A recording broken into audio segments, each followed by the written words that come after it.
दोस्तों नमस्कार। ये है मार्गदर्शन फॉर सिविल सर्विसेज। मैं अनुराग चौधरी। दोस्तों मार्गदर्शन एनसीईआरटी श्रृंखला में आज की वीडियो में आप पढ़ेंगे 9वीं कक्षा के विज्ञान का अध्याय 7 जीवों में विविधता यानी डाइवर्सिटी इन लिविंग ऑर्गेनिज्म। दोस्तों जैव विविधता क्या होती है, इसके वर्गीकरण का आधार क्या है, वर्गीकरण और जैव विकास तथा विभिन्न प्रकार के वर्गीकरण में कौन कौन से वर्गों में इनका वर्गीकरण किया जाता है, इनकी प्रमुख विशेषताएं कौन सी हैं, इन सब के संबंध में आज आप इस वीडियो में जानेंगे।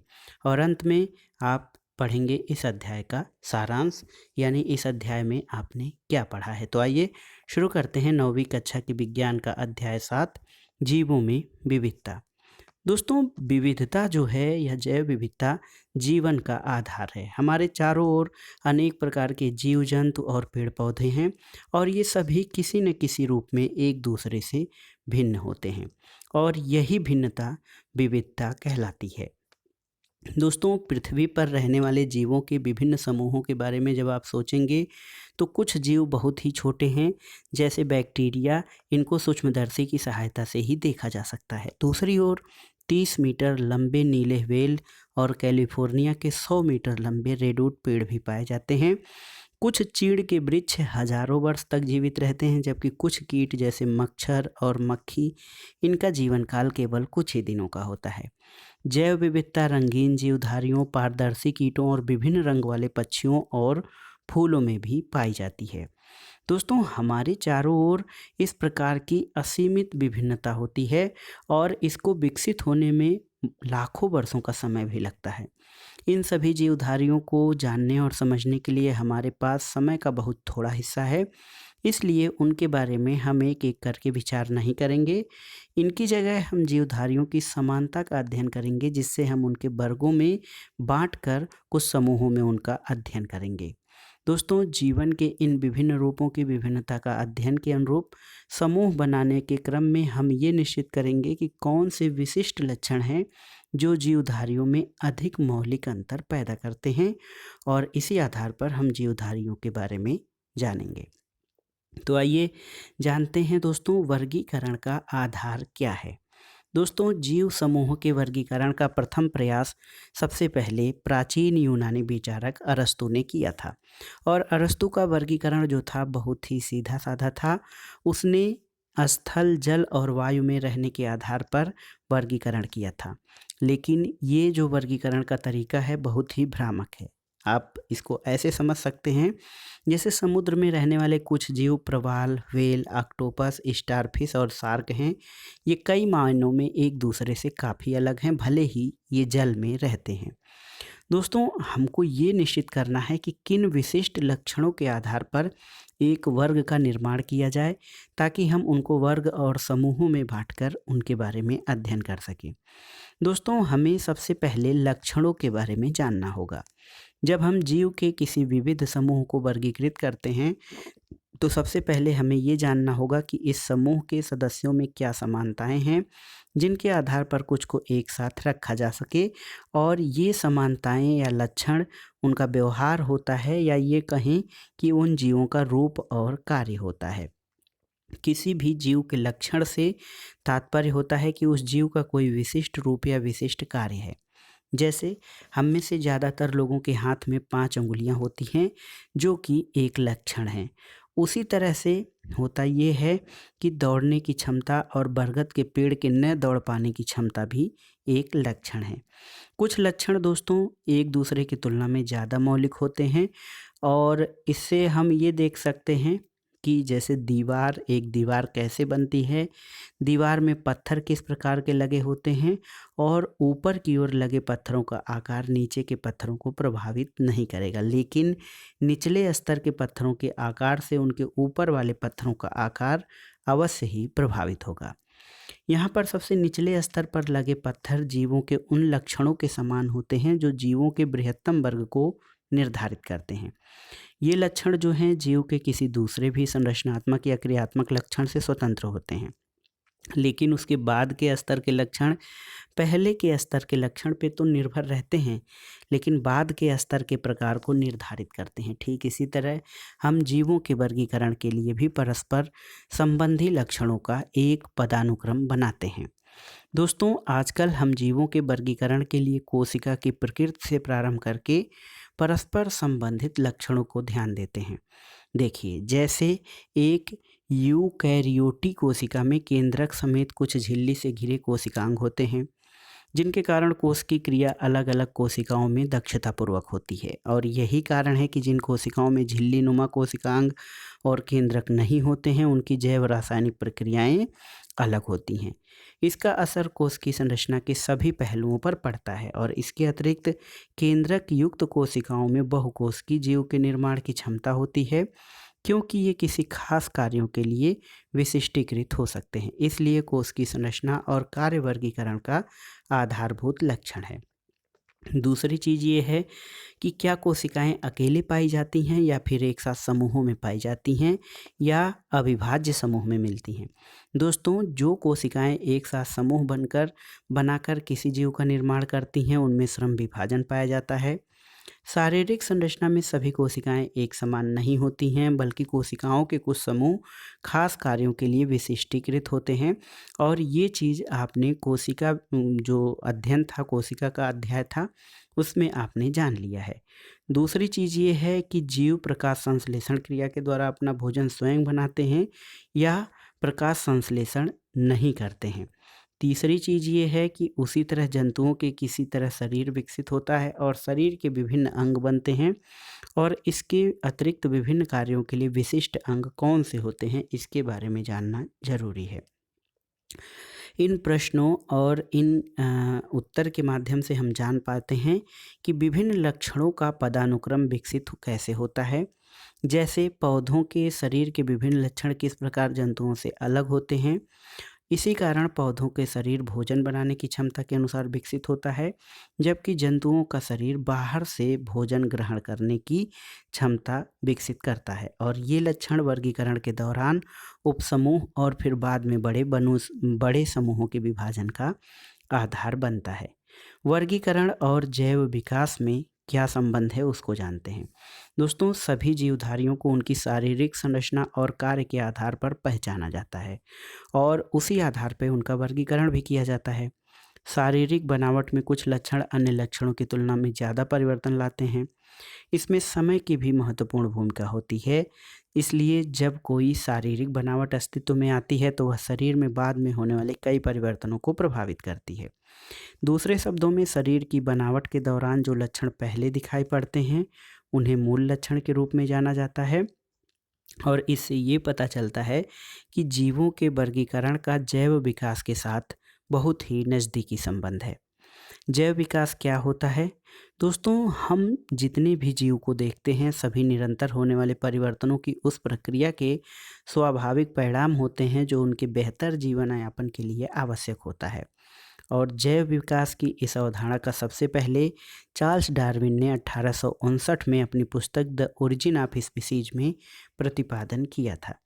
जैव विकास की इस अवधारणा को वर्गीकरण से जोड़कर देखने पे हम ये पाते हैं कि कुछ जीव समूहों की शारीरिक रचना में प्राचीन काल से लेकर आज तक कोई खास परिवर्तन नहीं हुआ है, लेकिन कुछ जीव समूह ऐसे हैं जिनकी शारीरिक संरचना में पर्याप्त परिवर्तन हुआ है।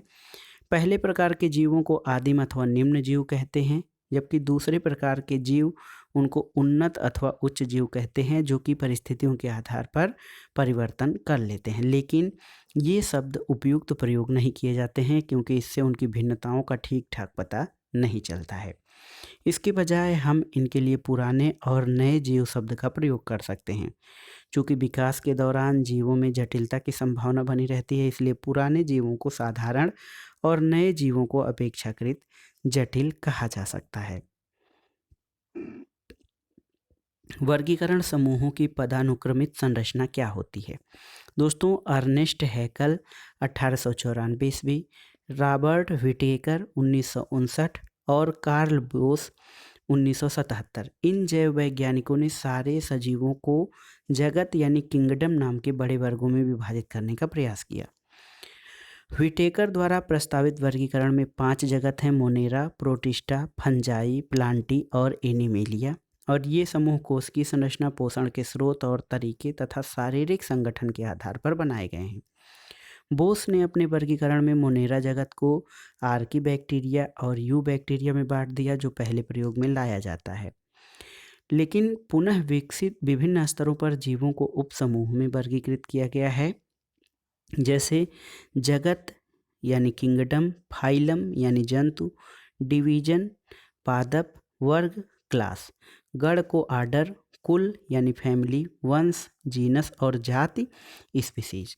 तो इस प्रकार के वर्गीकरण में पदानुक्रम में जीवों के विभिन्न लक्षणों के आधार पर छोटे समूहों में बांटकर वर्गीकरण की आधारभूत इकाई तक पहुंचा जाता है। और वर्गीकरण की आधारभूत इकाई जाति होती है।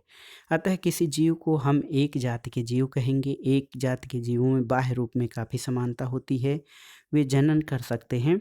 और व्हिटेकर द्वारा प्रस्तुत जगत जो है, जगत वर्गीकरण की 5 प्रमुख विशेषताएं हम जानेंगे। उसके पहले यहाँ बॉक्स में आपके लिए एक विशेष जानकारी दी गई है।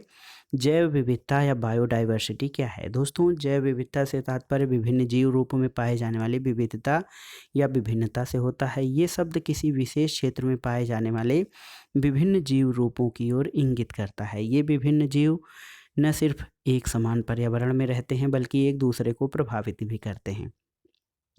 इसका परिणाम क्या होता है कि विभिन्न प्रजातियों का अस्थायी समुदाय अस्तित्व में आता है।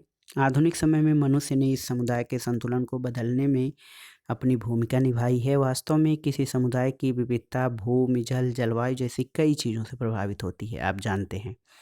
एक मोटे मोटे अनुमान के मुताबिक पृथ्वी पर जीवों की करीब 1 करोड़ प्रजातियां पाई जाती हैं, जबकि हमें सिर्फ 10 लाख या 20 लाख प्रजातियों के बारे में ही जानकारी है। पृथ्वी पर कर्क रेखा और मकर रेखा के बीच के क्षेत्र में जो गर्मी और नमी वाला भाग है, वहाँ पौधों और जंतुओं में काफ़ी विविधता पाई जाती है। ये क्षेत्र मेगा डाइवर्सिटी क्षेत्र कहलाता है। पृथ्वी पर जैव विविधता का आधे से ज़्यादा भाग कुछ एक देशों जैसे Brazil, Colombia, Ecuador, Peru, Mexico, Zaire, Madagascar, Australia, चीन, भारत, इंडोनेशिया और मलेशिया में केंद्रित है। आइए दोस्तों, देखते हैं व्हिटेकर द्वारा प्रस्तुत जगत वर्गीकरण की विशेषताएं। पहला हम देखेंगे मोनेरा जगत। दोस्तों, मोनेरा जगत में इन जीवों में न तो संगठित केंद्रक और कोशिकांग होते हैं, न ही उनके शरीर बहुकोशिकीय होते हैं। इनमें पाई जाने वाली विविधता अन्य लक्षणों पर निर्भर करती है। इनमें से कोशिका भित्ति पाई जाती है कुछ में और कुछ में नहीं। कोशिका भित्ति के न होने या होने के कारण मोनेरा वर्ग के जीवों की शारीरिक संरचना में आए परिवर्तन तुलनात्मक रूप से बहुकोशिकीय जीवों में कोशिका भित्ति के होने या न होने के कारण आए परिवर्तनों से अलग होते हैं। पोषण के स्तर पर ये स्वपोषी होते हैं और विषमपोषी दोनों हो सकते हैं, जैसे जीवाणु, नीलहरित शैवाल अथवा साइनोबैक्टीरिया, माइकोप्लाज्मा। कुछ उदाहरणों को यहाँ पर चित्र में दिखाया गया है। जैसे यहाँ पर बैक्टीरिया का चित्र है, स्थिर बीजाणु है। ये मोनेरा जगत के प्राणी कहे जाते हैं। दूसरे हैं प्रोटिस्टा। इसमें एक कोश की यूकैरियोटी जीव आते हैं प्रोटिस्टा वर्ग में, और इस वर्ग के कुछ जीवों में गमन के लिए सीलिया, फ्लैजेला नामक संरचनाएं पाई जाती हैं। ये भी स्वपोषी और विषमपोषी दोनों तरह के होते हैं, जैसे एक कोश की शैवाल, डाईएटम, प्रोटोजोआ आदि। उदाहरण के लिए यहाँ पर आप एक चित्र को देख सकते हैं, पैरामीशियम और अमीबा का चित्र यहाँ पर दिखाया गया है। इसके अलावा यूग्लिना भी प्रोटोजोआ वर्ग में आता है। तीसरा जो प्रकार है वो है फंजाई। दोस्तों, फंजाई जो हैं विषमपोषी यूकैरियोटी जीव होते हैं। ये पोषण के लिए सड़े गले कार्बनिक पदार्थों पर निर्भर होते हैं, इसलिए इन्हें मृत जीवी भी कहा जाता है। इनमें से कई अपने जीवन की विशेष अवस्था में बहुकोश की क्षमता प्राप्त कर लेते हैं। फंजाई अथवा कवक में काइटिन नामक जटिल शर्करा की बनी हुई कोशिका भित्ति पाई जाती है, जैसे ईस्ट और मशरूम। यहाँ पर देखिए फंजाई का चित्र दिया गया है। दोस्तों, कवकों की कुछ प्रजातियां नीलहरित शैवाल के साथ अस्थायी अंतर संबंध बनाती हैं, जिसको कि सहजीविता कहा जाता है, और ऐसे सहजीवी जीवों को लाइकेन कहा जाता है। लाइकेन अक्सर पेड़ों की छालों पर रंगीन धब्बों के रूप में दिखाई देते हैं। चौथा है प्लांटी। दोस्तों इस वर्ग में कोशिका भित्ति वाले बहुकोशिकीय यूकैरियोटी जीव आते हैं। ये स्वपोषी होते हैं और प्रकाश संश्लेषण के लिए क्लोरोफिल का प्रयोग करते हैं। और इस वर्ग में सभी पौधों को रखा गया है। चूँकि पौधे और जंतु सर्वाधिक दृष्टिगोचर होते हैं, इसलिए इन उपवर्गों की चर्चा हम देखेंगे। देखिए यहाँ पर जीवधारी जो हैं प्रोकैरियोटी और यूकैरियोटी होते हैं। यूकैरियोटी में एक कोशिकीय जीव होते हैं, ये प्रोटिस्टा, और बहुकोशिकीय जीव जो होते हैं ये कोशिका भित्ति सहित जो होते हैं, जिन कुछ में प्रकाश संश्लेषण नहीं करने वाले होते हैं जैसे फंजाई, और कोशिका भित्ति सहित में कुछ प्रकाश संश्लेषण करने में सक्षम होते हैं जिनको प्लांटी कहा जाता है। इसी प्रकार बहुकोशिकीय में कोशिका भित्ति रहित जो होते हैं उनको एनीमेलिया कहा जाता है। दोस्तों एनीमेलिया क्या है? तो इस वर्ग में ऐसे सभी बहुकोशिकीय यूकैरियोटी जीव आते हैं जिनमें कोशिका भित्ति नहीं पाई जाती है, और इस वर्ग के जीव विषमपोषी होते हैं। देखिए यहाँ पर प्लांटी वर्ग अब आइए जानते हैं। पौधों में प्रथम स्तर का वर्गीकरण इन तथ्यों पर आधारित है कि पादप शरीर के प्रमुख घटक पूर्ण रूपेण विकसित और विभेदित हैं अथवा नहीं। वर्गीकरण का अगला स्तर पादप शरीर में जल और अन्य पदार्थों को संवहन करने वाले विशिष्ट ऊतकों की उपस्थिति के आधार पर होता है। उसके बाद वर्गीकरण की प्रक्रिया के अंतर्गत ये देखा जाता है कि पौधों में बीज धारण की क्षमता है अथवा नहीं। यदि बीज धारण की क्षमता है तो बीज फल के अंदर विकसित है या अथवा नहीं। ये सारी चीज़ें वर्गीकरण का आधार हैं। अगला जो है दोस्तों थैलोफ्राइटा। तो इस पौधों की शारीरिक संरचना में विभेदीकरण नहीं पाया जाता है। इस वर्ग के पौधों को सामान्यतः शैवाल कहा जाता है। ये मुख्य रूप से जल में पाए जाते हैं जैसे यूलोथ्रिक्स, स्पाइरोगाइरा, कारा इत्यादि। यहाँ पर देखिए उनका चित्र दिया गया है, अल्वा, स्पाइरोगाइरा और थैलोफ्राइटा यानी शैवाल का। अब आइए जानते हैं ब्रायोफाइटा समूह के बारे में। इस वर्ग के पौधों को पादप वर्ग का उभयचर कहा जाता है। यह पादप, तना और पत्तों जैसी संरचना में विभाजित होता है, और इसमें पादप शरीर के एक भाग से दूसरे भाग तक जल तथा दूसरी चीज़ों के संवहन के लिए विशिष्ट ऊतक नहीं पाए जाते हैं जैसे मांस यानी फ्यूनेरिया, मार्केसिया इत्यादि। यहाँ पर मार्केसिया और फ्यूनेरिया का ये चित्र दिया गया है।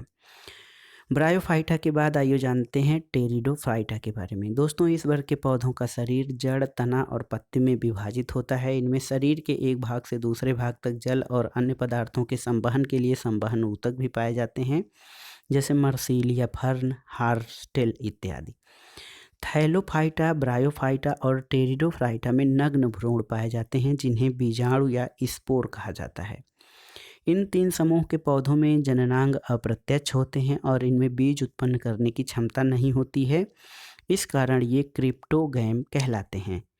दूसरी ओर वो पौधे जिनमें जनन ऊतक पूर्ण विकसित और विभेदित होते हैं और जनन प्रक्रिया के पश्चात बीज उत्पन्न करते हैं उनको फैनरोगेम कहते हैं। देखिए जिसमें बीज उत्पन्न करने की क्षमता नहीं होती है उनको क्रिप्टोगैम, और जिनमें बीज उत्पन्न करने की क्षमता होती है उसको फैनरोगैम कहा जाता है। यहाँ पर देखिए कुछ टेरिडोफाइट वर्ग के पौधों को दिखाया गया है, मर्सीलिया और फर्न।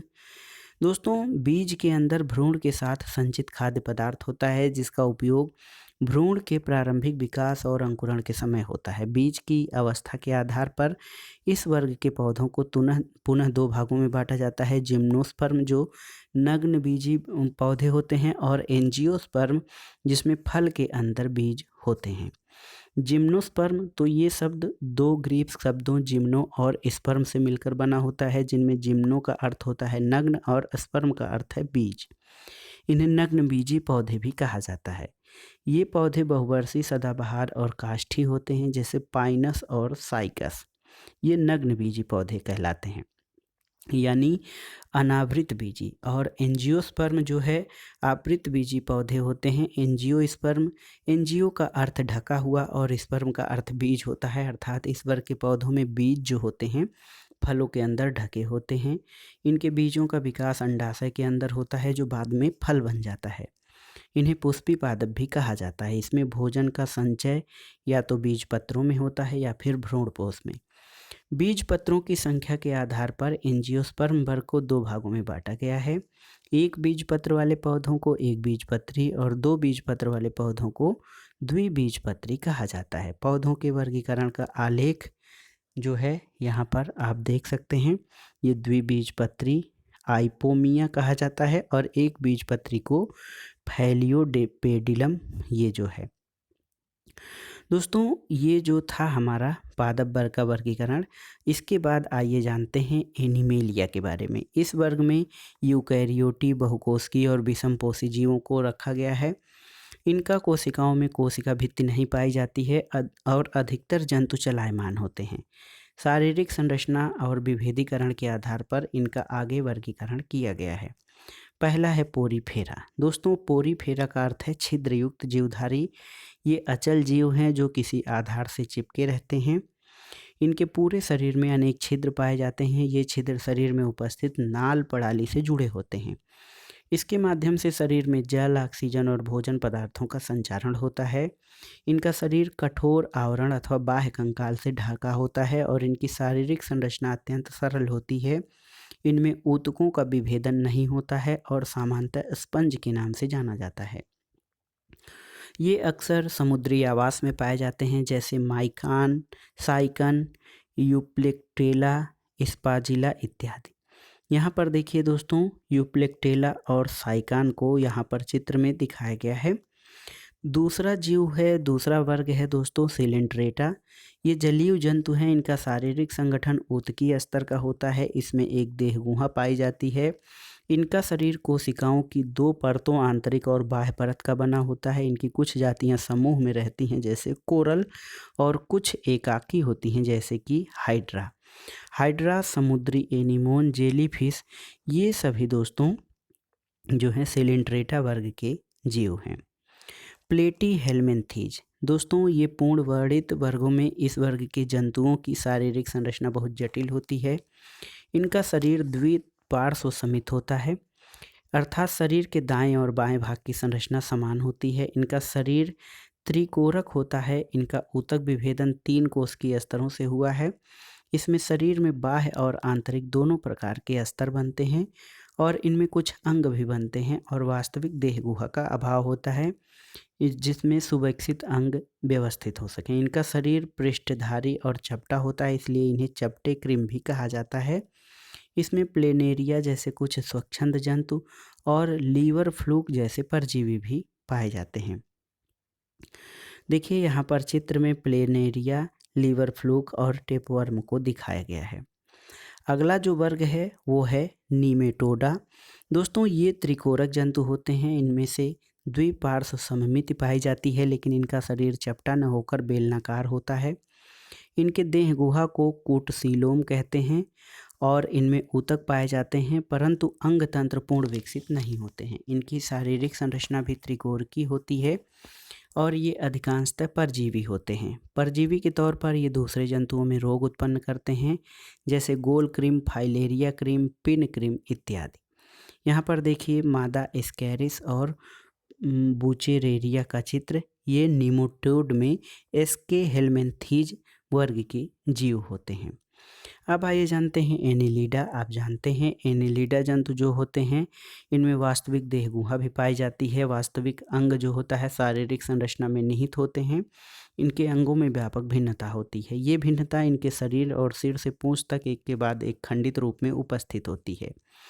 जलीय एनिलिड लवण और लवणीय जल दोनों में पाए जाते हैं। इनमें संवहन, पाचन, उत्सर्जन और तंत्रिका तंत्र पाए जाते हैं। ये जलीय और स्थलीय दोनों होते हैं जैसे केचुआ, नेरिस, जोंक। नेरिस, केचुआ और जोंक ये एनिलिड वर्ग के जंतु हैं। इसके अलावा दोस्तों आर्थ्रोपोडा, तो ये जंतु जगत का सबसे बड़ा संघ है। इसमें द्विपार्श्व सममिति पाई जाती है और शरीर खंडयुक्त होता है। खुला परिसंचरण तंत्र पाया जाता है इसलिए रुधिर वाहिकाओं में नहीं बहता है। देह गुहा रक्त से भरी होती है। इनमें जुड़े हुए पैर पाए जाते हैं। कुछ सामान्य उदाहरण झींगा, तितली, मक्खी, बिच्छू, मकड़ी, केकड़े इत्यादि ये सभी आर्थ्रोपोडा जीव वर्ग के जीव हैं। मोलस्का, तो दोस्तों इसमें द्विपार्श्व सममिति पाई जाती है। इनकी देह गुहा बहुत कम होती है और शरीर में थोड़ा विखंडन होता है। अधिकांश मोलस्क जंतुओं में कवच पाया जाता है, खुला संवहनी तंत्र और उत्सर्जन के लिए गुर्दे जैसी संरचना पाई जाती है, जैसे घोंघा, सीप इत्यादि। ये मोलस्का संघ के जंतु हैं। अब आइए जानते हैं इकाइनोडर्मेटा के बारे में। ग्रीक में इकाइनास का अर्थ होता है चाहक यानी हेजहाग, और डर्मा का अर्थ है त्वचा। इन जंतुओं की त्वचा कांटों से आच्छादित होती है। ये मुक्तजीवी समुद्री जंतु हैं। ये देह गुहा युक्त त्रिकोरिक जंतु हैं और इनमें विशिष्ट जल संवहन नाल तंत्र पाया जाता है, जो उनके चलन में सहायक होता है। इनमें कैल्शियम कार्बोनेट का कंकाल और कांटे पाए जाते हैं, जैसे स्टारफिश, समुद्री अर्चिन इत्यादि। ये दोस्तों इकाइनोडर्मेटा संघ के जंतु हैं। अब आइए जानते हैं प्रोटोकार्डेटा के बारे में। ये द्विपार्श्व समेत त्रिकोरकी और देह गुहा युक्त जंतु होते हैं। इसके अतिरिक्त ये शारीरिक संरचनाओं के कुछ नए लक्षण दर्शाते हैं, जैसे कि नोटोकार्ड। ये नए लक्षण इनके जीवन की कुछ अवस्थाओं में निश्चित रूप से उपस्थित होती है। नोटोकार्ड छड़ की तरह की एक लंबी संरचना है जो जंतुओं के पृष्ठभाग पर पाई जाती है, और यह तंत्रिका ऊतक को आहार नाल से अलग करती है। ये पेशियों के जुड़ने का स्थान भी प्रदान करती है, जिससे चलन और वलन में आसानी रहे। प्रोटोकार्डेटा जंतुओं में जीवन की सभी अवस्थाओं में नोटोकार्ड नहीं उपस्थित रह सकता है। ये समुद्री जंतु हैं, जैसे बैलेनाग्लोसस, हर्डमेनिया और एम्बियोफोकस इत्यादि। यहाँ पर एक प्रोटोकार्डेटा बैलेनाग्लोसस का चित्र दिया गया है। अब आइए जानते हैं वर्टिब्रेटा यानी कशेरुकी जंतु। इन जंतुओं में वास्तविक मेरुदंड और अंतःकंकाल पाया जाता है। इस कारण जंतुओं में पेशियों का वितरण अलग अलग होता है। ये पेशियां कंकाल से जुड़ी होती हैं, जो इन्हें चलने में सहायता करती हैं। वर्टिब्रेट क्या होता है? द्विपार्श्व समेत त्रिकोरकीय देह गुहा वाले जंतु होते हैं। इसमें ऊतकों और अंगों का जटिल विभेदन पाया जाता है, और सभी कशेरुकी जीवों में कुछ लक्षण पाए जाते हैं, जैसे नोटोकार्ड, पृष्ठनली कशेरुकदंड और मेरुरज्ज, त्रिकोरकीय शरीर और युग्मित क्लोन थैली तथा देह गुहा। वर्टिब्रेटा को 5 वर्गों में विभाजित किया गया है। इसमें मत्स्य वर्ग हैं, कुछ मछलियाँ जो समुद्र और मीठे जल दोनों जगहों पे पाई जाती हैं। इनकी त्वचा सल्क से ढकी होती है। ये अपने मांसल पूंछ का प्रयोग तैरने के लिए करते हैं, और इनका शरीर धारा रेखी होता है, और श्वसन क्रिया के लिए इसमें क्लोम पाए जाते हैं, जो जल में विलीन ऑक्सीजन का उपयोग करते हैं। ये असमतापी होते हैं। इनका हृदय कच्छकी होता है, द्विकक्षी होता है। ये अंडे देते हैं। कुछ मछलियों में कंकाल केवल उपास्थि का बना होता है, जैसे शार्क, और अन्य प्रकार की मछलियों में कंकाल अस्थि का बना होता है, जैसे ट्यूना, रोहू इत्यादि। दूसरा वर्ग क्या है? दूसरा वर्ग है दोस्तों जल स्थल चरों का। ये मत्स्य से भिन्न होते हैं, क्योंकि इनमें सल्क नहीं पाए जाते हैं। इनकी त्वचा पर श्लेष्म ग्रंथियां पाई जाती हैं, और हृदय त्रिकक्षकी होता है। इसमें बाह्य कंकाल नहीं होता है। वृक्क पाए जाते हैं। श्वसन क्लोम अथवा फेफड़ों द्वारा होता है। ये अंडे देने वाले जंतु होते हैं, और जल और स्थल दोनों जगह पर रह सकते हैं, जैसे मेढक, सैलामोंडर, टोड इत्यादि। इसके अलावा तीसरा प्रकार जो है वो है सरीसृपों का। ये असमतापी जंतु होते हैं। इनका शरीर सल्कों द्वारा ढका होता है। इन जीवों में सरीसृपों में श्वसन फेफड़ों के द्वारा होता है, और हृदय सामान्यतः त्रिकक्षीय होता है, लेकिन मगरमच्छ का हृदय 4 कक्षीय होता है। इन जीवों में वृक्क पाया जाता है। ये सभी अंडे देने वाले प्राणी होते हैं, और इनके अंडे कठोर कवच से ढके होते हैं। जल स्थल चल की तरह इन्हें जल में अंडे देने की आवश्यकता नहीं पड़ती है, जैसे कछुआ, सांप, छिपकली और मगरमच्छ। ये जो हैं सरीसृप वर्ग के जंतुओं में शामिल होते हैं। दोस्तों पक्षी जो होते हैं ये समतापी प्राणी हैं। इनका हृदय 4 कक्षकी होता है। इनके 2 जोड़ी पैर होते हैं। इनमें आगे वाले 2 पैर उड़ने के लिए पंखों में परिवर्तित हो जाते हैं। शरीर परों से इनका ढका होता है। श्वसन फेफड़ों द्वारा होता है, और इस वर्ग में सभी पक्षियों को रखा जाता है, जैसे सफ़ेद स्टार्क, ऑस्ट्रिच, नरगुच्छेदार बत्तख, कबूतर, गौरैया और कौवा इस वर्ग में आते हैं। इसके अलावा दोस्तों कुछ स्तनपायी जीव भी हैं। ये समतापी प्राणी हैं। हृदय इनका 4 कक्षीय होता है, और इस वर्ग के सभी जंतुओं में नवजात के पोषण के लिए दुग्ध ग्रंथियां पाई जाती हैं। इस वर्ग के जंतु शिशुओं को जन्म देने वाले होते हैं, हालांकि कुछ जंतु अपवाद स्वरूप अंडे भी देते हैं, जैसे कि एक जीव है एकिडना और प्लेटिपस। तो दोस्तों कंगारू भी ये स्तनपायी अविकसित जो होते हैं, ये मार्सुपियम नामक थैली में तब तक लटकते रहते हैं जब तक कि उनका पूर्ण विकास नहीं हो जाता है। और इसमें कुछ स्तनपायी में बिल्ली, मनुष्य, चूहा और चमगादड़ इत्यादि आते हैं। दोस्तों अब आइए जानते हैं नाम पद्धति क्या है। तो जीवों के वर्गीकृत नाम की आवश्यकता क्यों होती है, इसके बारे में जानने से पहले आइए जानते हैं कैरोलस लीनियस के बारे में, यानी कार्ल वान लिने। इनका जन्म स्वीडन में हुआ था। वे पेशे से डॉक्टर थे, लेकिन पौधों के अध्ययन में उनकी बहुत रुचि थी। 22 वर्ष की आयु में पौधों पर उनका पहला शोध पत्र प्रकाशित हुआ था। वह एक धनी अधिकारी के यहाँ नौकरी करते हुए अपने मालिक के बगीचे में पौधों की विविधता का अध्ययन करते थे। इसके बाद उन्होंने सिस्टेमा नेचुरी नामक पुस्तक लिखी, जो आगे चलकर विभिन्न वर्गीकरण प्रणालियों का आधार बनी। इस विषय पर उनके 14 शोध पत्र भी प्रकाशित हुए और उनके द्वारा दी गई वर्गीकरण प्रणाली में पौधों को सरल क्रम में इस प्रकार व्यवस्थित किया जा सकता है कि उनकी पहचान हो सके। दोस्तों कैरोलस लीनियस को द्विनाम पद्धति का जनक भी कहा जाता है। इसमें सभी के नाम जो दोस्तों नाम होते हैं भिन्न भिन्न भाषाओं में अलग अलग दिए गए हैं। जब कोई एक भाषा में जीव की बात कर रहा हो तो दूसरी भाषा में समझने वाला उसको समझ न पाए। इस समस्या का हल करने के लिए वैज्ञानिकों ने सभी जीवों को एक वैज्ञानिक नाम देकर उसी प्रकार हल किया है जैसे विभिन्न रासायनिक तत्वों को आप संकेत के द्वारा समझते हैं। किसी जीव का केवल एक ही वैज्ञानिक नाम होता है और पूरे संसार में वो उसी नाम से जाना जाता है। नाम पद्धति के लिए हम जिस वैज्ञानिक पद्धति का प्रयोग करते हैं वह सबसे पहले कैरोलस लीनियस द्वारा 18वीं शताब्दी में शुरू की गई थी। इसमें देखिए प्राणी कोशिकीय स्तर की संरचना, ऊतकों की संरचना, इस आधार पे इन जंतुओं का वर्गीकरण किया जाता है। नाम पद्धति प्रणाली में क्या होता है कि जीवों को एक दूसरे में पाई जाने वाली समानता और असमानता पर उनका वर्गीकरण किया जाता है। नाम पद्धति में हम जीव के वर्गीकरण के सभी पदानुक्रम को ध्यान में नहीं रखते, बल्कि केवल जीनस और स्पीशीज का ही ध्यान रखा जाता है।